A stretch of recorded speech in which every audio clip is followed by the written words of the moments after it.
Une nuit en 1899, Tesla capte des signaux étranges depuis sa tour. Il pense que ça vient de Mars, Jupiter ou même d'aliens. Ce qu'il entend est encore plus fou. En 1899, Tesla est déjà une star. Ses inventions ont changé le monde. Mais seul dans son labo de Colorado Springs, il vit un truc qui va le hanter à jamais.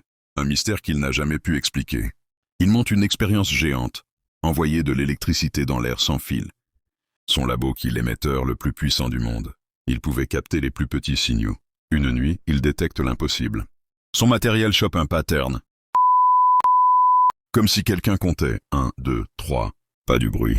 Une séquence claire, venue de l'espace. Tesla écrit dans son journal « Je suis le premier à entendre le salut d'une planète à une autre. Il pense que c'est Mars, peut-être Vénus. » Un message venu d'ailleurs. Mais la science le traite de fou. En 1900, Tesla écrit à la Croix-Rouge. Bientôt, on recevra des messages d'autres mondes.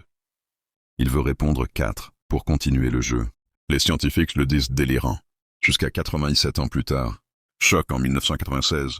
Les signaux venaient de Jupiter. Quand Io, sa lune, traverse le champ magnétique, ça crée des bursts radio énormes.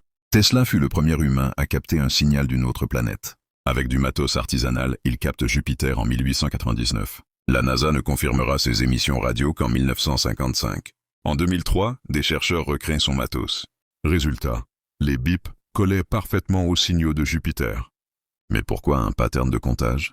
Pourquoi pas du bruit aléatoire? Tesla a passé sa vie à chercher la réponse. Il construit de meilleurs récepteurs, publie sur la communication interplanétaire. Mais en 1943, à sa mort, le FBI saisit tout.